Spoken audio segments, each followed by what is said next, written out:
आज आपको बड़ा ही एक दिलचस्प बात बताना चाहता हूँ, हालाँकि मेरे हिसाब से दिलचस्प नहीं है, बड़ा ही खौफ़नाक चीज़ है। लोगों के अंदर पैसा कमाने की इतनी होड़ मची हुई है ना, कि उसके जोखिम को देखते नहीं हैं और अपनी खून पसीने की कमाई, गाढ़ी कमाई, ज़िंदगी भर की कमाई लगा देते हैं कि शायद दिन दुना रात चौगुना पैसा हो जाएगा और फिर तो राजा हो जाएँगे। और उसका एक हथियार जो बनता है, वो होता है एफएनओ, फ्यूचर एंड ऑप्शन। जो शेयर बाज़ार से थोड़े बहुत वाकिफ़ हैं, वो समझते होंगे फ्यूचर एंड ऑप्शन क्या होता है। जो नहीं वाकिफ़ है, वो भी समझते होंगे, क्योंकि जो नहीं वाकिफ़ तो उन्होंने भी इसमें धोखा खाया है। कई लोग तो ऐसे मिले जिन्होंने पीएफ का पैसा निकाल लिया। जी हाँ, पीएफ का पैसा निकाल लिया, जो आमतौर पे घर में शादी-वादी के मौके पे बीमार पड़ने पे निकाला जाता है, और पीएफ का पैसा निकाल करके एफएनओ में लगा दिया कि आज लगाएँगे, शाम होते-होते या हफ्ता खत्म होते-होते हम यहाँ को लाख लाएँ, करोड़पति हो जाएँगे। और नतीजा क्या निकला? लाख लगाए और खाकपति हो गए। और उसके बाद इतना दूर भागे कि शेयर बाज़ार की तरफ मुँह उठाकर नहीं देख रहे हैं। कई लोगों ने लोन लेकर कर लिया ये काम और फिर धोखे में हैं। तो अगर आप उनमें से हैं, तो ज़रूर हमारी बात को सुनिएगा।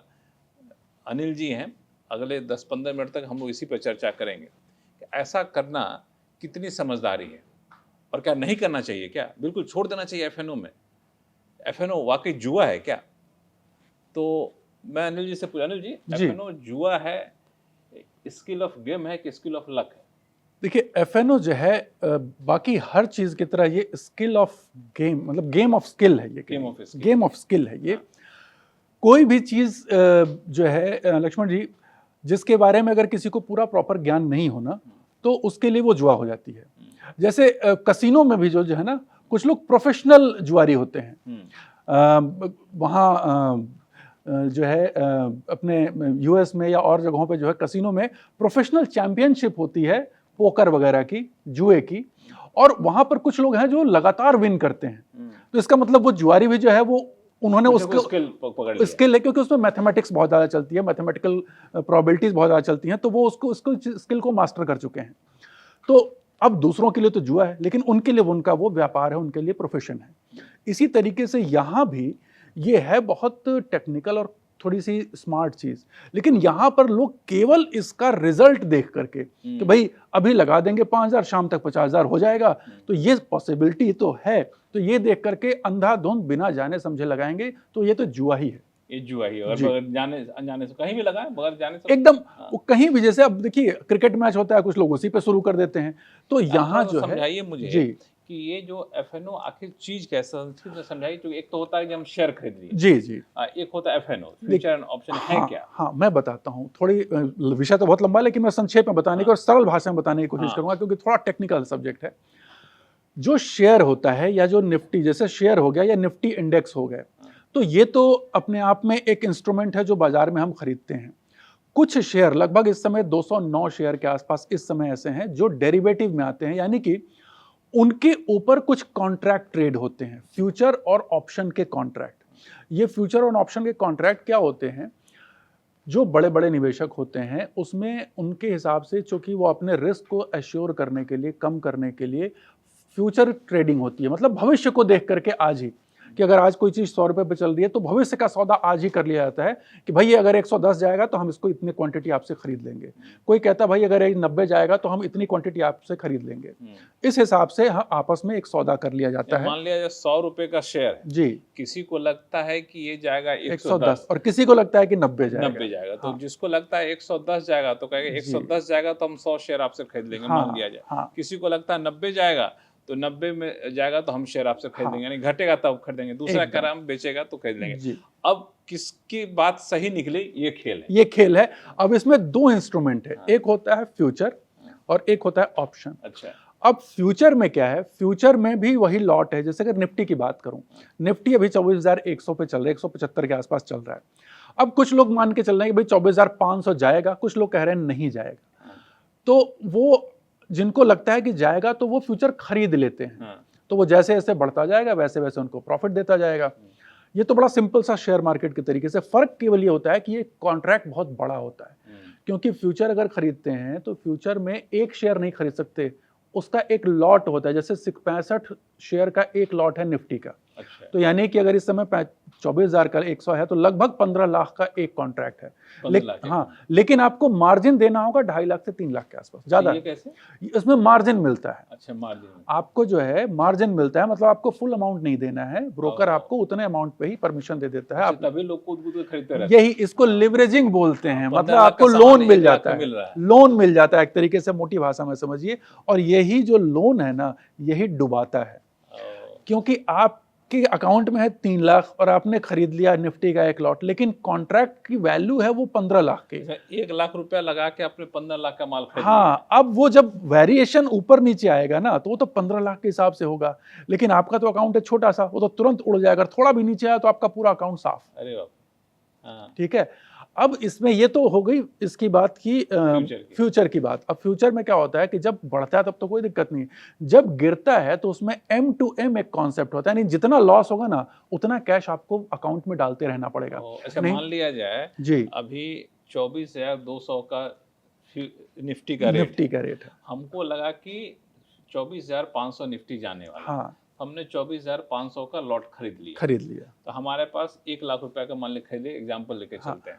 अब 24,200 नहीं, फ्यूचर में कोई टारगेट नहीं होता। फ्यूचर में आपको करंट जो प्राइस है ना, स्पॉट प्राइस, उससे थोड़ा बहुत ऊपर नीचे फ्यूचर की प्राइस वेरी करती है, और ये महीने महीने चेंज होती रहती है। हमने ले लिया, मंथली कॉन्ट्रैक्ट होता है, तो वो आप वही लेंगे, इस महीने का पूरा कॉन्ट्रैक्ट उठाएंगे, उसमें कोई टारगेट नहीं रहता है। हाँ, और उसमें अगर गिर गया तो जो आपको लॉस होगा, या तो तुरंत आप बेच करके लॉस अपना एक्सेप्ट कर लीजिए, लेकिन अगर आपको लगता है कि नहीं हम ये लॉस अभी नहीं बेचेंगे, तो उसको जो जितना लॉस है उतना आपको कैश अपने ब्रोकिंग अकाउंट में ब्रोकर को देना होगा। यहीं जाके मात खाएगा। लोगों को लगता नहीं और दे दे थोड़ा सा और हो जाएगा। अगर आप वेट करेंगे और लॉस बढ़ता जाएगा तो उतना अकाउंट आपको उतना कैश भरते, नहीं तो वो आपको उस लॉस पे ब्रोकर ही सौदा काट देगा और आपका लॉस वो बुक हो जाएगा। अच्छा, मान ले कई लोग ये करते हैं कि चलो भाई नीचे आ रहा है लेकिन ऊपर तो उठेगा। जी, एकदम अकाउंट से पैसा देते रहता है, यही करते रहते हैं, और अल्टीमेटली ऐसा हो जाता है कि वो इतना नीचे गिर जाता है कि अब वो पैसा दे नहीं पाते हैं और वो पूरा पैसा खत्म हो जाता है। अरे भाई साहब, ये तो बड़ा जुल्म हो जाता है।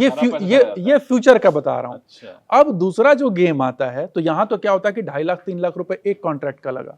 पहले फ्यूचर को समझा दीजिए। फ्यूचर में अब यहाँ पे तरीका क्या होना चाहिए? तरीका देखिए, फ्यूचर में जो है, प्लेन फ्यूचर नॉर्मली एक रिटेलर को नहीं खरीदना चाहिए, क्योंकि अभी जैसे बाजार से भी कहता है कि भाई नुकसान होता है एकदम।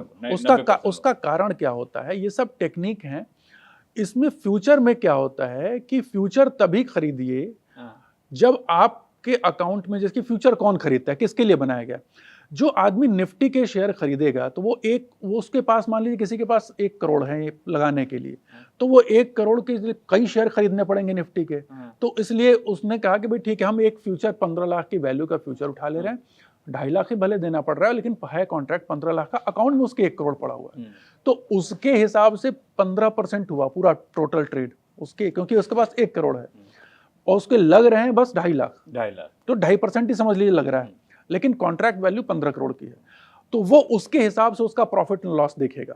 ठीक, लेकिन यहां क्या होता है कि उस नफे के चक्कर में जिसके अकाउंट में 3 लाख रुपए है वो खरीद लेता है, यानी अब कॉन्ट्रैक्ट 15 लाख का है, आपकी कैपिटल का 5 गुना बड़ा आप कॉन्ट्रैक्ट उठा रहे हैं, और पैसा उतना है नहीं, तो अब आपको अगर उसमें थोड़ा बहुत लॉस होगा तो आपका तो अकाउंट एक बार में खत्म हो जाएगा, एक झटके में खत्म हो जाएगा। आजकल आप देख रहे हैं ना भाई, शुक्रवार होती है, वीकेंड में कुछ ऐसा खबर आ गया कि अगले दिन जो है मंडे का, तो 400 पॉइंट ऊपर या 400 पॉइंट नीचे, तो सारी कहानी खत्म। फ्यूचर में हाथ डालना नहीं चाहिए, रिटेलर को फ्यूचर में ऐसे नहीं हाथ डालना चाहिए। पहली बात, छोटी कैपिटल है तो नहीं डालना। फ्यूचर में ट्रेड उन्हीं को करना चाहिए जिनके पास कम से कम पूरे लॉट वैल्यू का पैसा हो। 15 लाख, मतलब कम से कम 20 लाख हो, तब आप 15 लाख का कॉन्ट्रैक्ट लीजिए। अब चलिए ऑप्शन। अब ऑप्शन, सबसे ज्यादा जो लोग डूबते हैं वो ऑप्शन में डूबते हैं। अच्छा। अब इसकी कहानी बताऊं, उसका कारण क्या है। ऑप्शन जो होता है 2 तरीके के होते हैं, एक कॉल ऑप्शन और एक पुट ऑप्शन। कॉल ऑप्शन और पुट ऑप्शन, हाँ, यहां पर बेटिंग होती है। बेटिंग फ्यूचर में नहीं होती थी, बेटिंग यहां होती है ऑप्शन में। ऑप्शन में बेटिंग होती है कि अगर निफ्टी चल रहा है 24,000 पे, तो कुछ लोग कह रहे हैं कि नहीं ये 24,500 तक नहीं जाएगा, और कुछ लोग कहेंगे कि 24,500 जाएगा। तो उसमें क्या करते हैं कि जो लोग कहते हैं कि ये 24,500 तक नहीं जाएगा, वो 24,500 की कॉल को सेल करते हैं, वो कॉल सेलर कहलाते हैं। और जो सोच रहा है कि वो जाएगा वो उसको खरीद लेता है। अब उसके लिए वो उसको प्रीमियम पे करता है, तो कॉल सेलर को प्रीमियम मिलता है कॉल बायर के द्वारा। इसी का उल्टा नीचे की तरफ होता है कि जो कहता है कि नहीं ये गिर के 23,000 चला जाएगा, तो जो गिर के 23,000 जाता है तो वो पुट खरीदता है। और एक आदमी बैठा है जो कहता है नहीं 23,000 नहीं जाएगा, तो वो पुट को सेल करता है, तो वो पुट सेलर है, तो वो उसको सेल करने के अगेंस्ट में वो पुट बायर से प्रीमियम लेता है। अब सारा खेल इसी प्रीमियम का है, ठीक है। किसको क्या लगा वो उसके आधार पर डिपेंड हाँ, अब इसमें कहानी आपको कहाँ होती है ये बताता हूँ। जो पुट बायर और पुट कॉल सेलर है ना, इसको भी वहां भी लॉट सिस्टम है। जैसे 65 का लॉट निफ्टी का है, तो एक एक लॉट सेल करने के लिए उनको उतना ही पैसा लगाना पड़ता है जितना फ्यूचर में देना होता है। अच्छा। यानी कि 2.5 लाख रुपए के आसपास, ठीक है। लेकिन बायर को उतना नहीं देना है, बायर को 5 या 6 हजार में वो एक लॉट खरीद लेगा। अच्छा, हाँ, ठीक है, मैक्स टू मैक्स 10-12 हजार में एक लॉट। तो ये एक आदमी 2.5 लाख लगा रहा है उसी कॉन्ट्रैक्ट पे, और दूसरा आदमी उसी एक कॉन्ट्रैक्ट पे 5,000 लगा रहा है, ठीक है। बाजार में हमेशा कहा जाता है कि बड़ा पैसा छोटे पैसे को खींचता है। तो अब सीधी सी बात है कि अगर किसी एक, उसको स्ट्राइक प्राइस कहा जाता है, ये 100 और 50 में चलते हैं। जैसे निफ्टी में 50 के लॉट पे बढ़ते रहते हैं, 24,150, 24,100, 24,200, 24,000 ऐसे करके। और सेंसेक्स में 100 के रेट में 500 में बढ़ते हैं इस तरीके से। बैंक निफ्टी में 100 करके बढ़ता। तो ये जो स्ट्राइक प्राइस बढ़ती चली जाती है और नीचे की तरफ दोनों तरफ बढ़ती चली जाती है, तो इन पर बेटिंग होती है, और इस बेटिंग के हिसाब से शर्तें लगी, इसको कम लीजिए शर्तें लग रही हैं, और जिसकी तरफ गया उसका फायदा, जिसकी तरफ नहीं गया उसका नुकसान।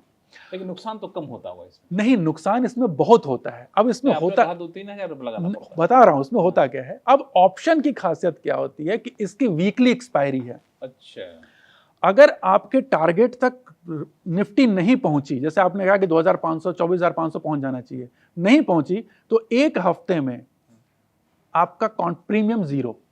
अच्छा, जो आपने पे किया वो गया। जैसे संभावना घटती जाती है प्रीमियम घटता जाता है। संभावना खत्म तो प्रीमियम, और संभावना ही नहीं, डेज भी जैसे जैसे कम होते जाएंगे प्रीमियम, उसको हम थीटा डिके कहते हैं। जैसे जैसे दिन एक्सपायरी का नजदीक आता जाएगा ना, प्रीमियम गिरता जाएगा। जैसे अगर मान लीजिए आज है सोमवार, ठीक है, मतलब हर मंगलवार को एक्सपायरी होती है, तो मंगलवार के दिन जो है प्रीमियम एकदम 0 हो जाएगा, उसे वो कहते हैं एक्सपायरी डे। तो जो सेलर होता है वो बुधवार को अगले हफ्ते का सेल करेगा, ठीक है, या अगले हफ्ते का हो सकता है मंगलवार को अगले हफ्ते वाला सेल करे, तो उसको ज़्यादा रेट मिलेगा, उसको एक एक प्रीमियम जो है 100-200 रुपए के आसपास मिलेगा। और जैसे जैसे दिन पार होता जाएगा वैसे वैसे वो गिरता जाएगा। जो बायर है वो सस्ते से सस्ता खरीदना चाहता है और ज़्यादा से ज़्यादा, तो बायर मैक्सिमम ट्रेड करते हैं एक्सपायरी वाले दिन, क्योंकि उस दिन प्रीमियम मिलता है एकदम कम, 10 रुपए, 20 रुपए, इस तरीके का प्रीमियम होता आता है। अच्छा, अब हमको और उसमें वैल्यूएशन आता है, फ्लक्चुएशन आता है। टिप्स क्या होना चाहिए जो ऑप्शन ट्रेडिंग करते हैं? देखिए, ऑप्शन ट्रेडिंग की जो टेक्निक है वो ये है कि रिटेलर्स, इसमें जो डेटा है एकदम सही डेटा है कि 90% लोग इसमें लूज करते हैं। उसका कारण ये है, जो सेलर है उसके पास ज्यादा पैसा है। अब एक चीज समझ लीजिए, इसमें गेम कहाँ होता है। जो लोग ऑप्शन सेल करते हैं ना, उनके पास फंड बहुत ज्यादा होता है, और उनके पास वो मोस्टली कवर्ड कॉल सेलिंग होती है, यानी उनके पोर्टफोलियो में निफ्टी के शेयर पड़े हुए हैं, और वो उससे एक रेंटल इनकम के तहत दूर की कॉल सेल कर देते हैं।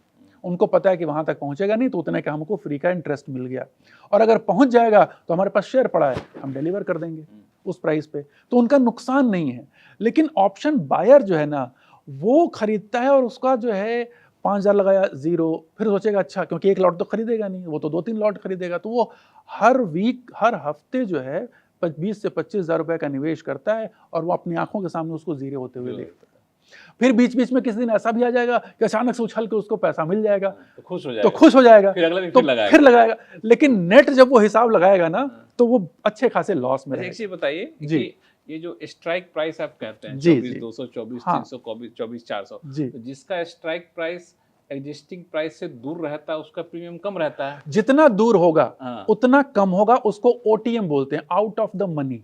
और जितना नजदीक होगा उसको, अगर एकदम पैरेलल होगा, उसको एटीएम बोलते हैं। और अगर स्ट्राइक प्राइस उसके नीचे आ गया, जैसे प्राइस बढ़ गई, तो उसको इन द मनी बोलते हैं, नहीं, तो आईटी। मेरा सवाल ये है कि जी। जितना दूर रहा उतना उसका प्रीमियम कम रहा। कम होता है। हाँ। प्रीमियम कम हुआ पैसा सस्ते में मिल जाएगा वो, लेकिन उसमें वृद्धि भी बहुत धीरे धीरे ये होगी। होती है। उसका लोग कई बार क्या उसका करते हैं टेक्निकल कि- टर्म होता है डेल्टा। अब हर चीज बहुत कम समय है, तो उसका टेक्निकल टर्म होता है डेल्टा, जो नहीं, हमें कि उसमें अब टर्म छोड़ दीजिए, सीधे धंधे वाले लोगों से धंधे वाली है कि दूर का नहीं, होगा तो वो नहीं, बढ़ेगा भी धीरे धीरे। नहीं, स्ट्राइक प्राइस कौन सा चुनना चाहिए?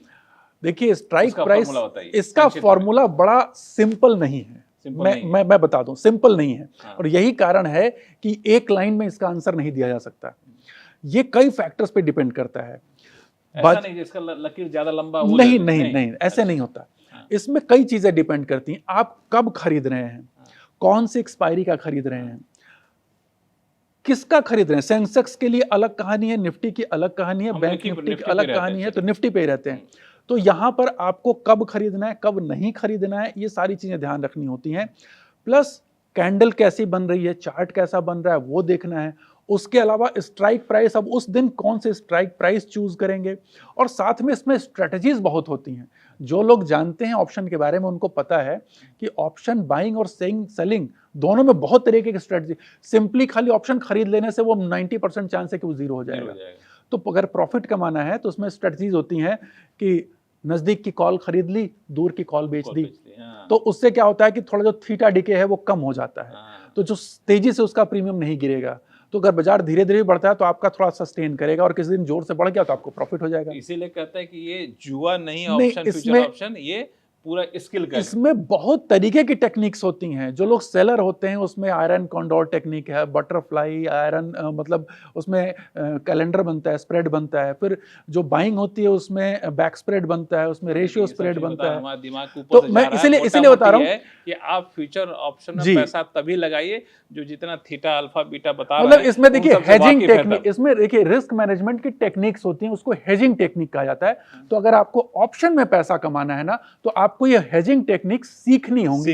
देखिए किसी भी खेल के दांव पे सीखिए, फिर उस खेल में उतरिए, सिर्फ ऐसे तब बल्ला- आपके जीतने के सिर्फ ऐसे चांसेस। बल्ला लेके आप पिच पे उतर मत जाइए, नहीं, फिर तो वो जुआ ही है, फिर तो जुआ ही होगा। है एकदम। तो फ्यूचर ऑप्शन जुआ है या स्किल है, वो जी। निर्भर करता है आपके ऊपर।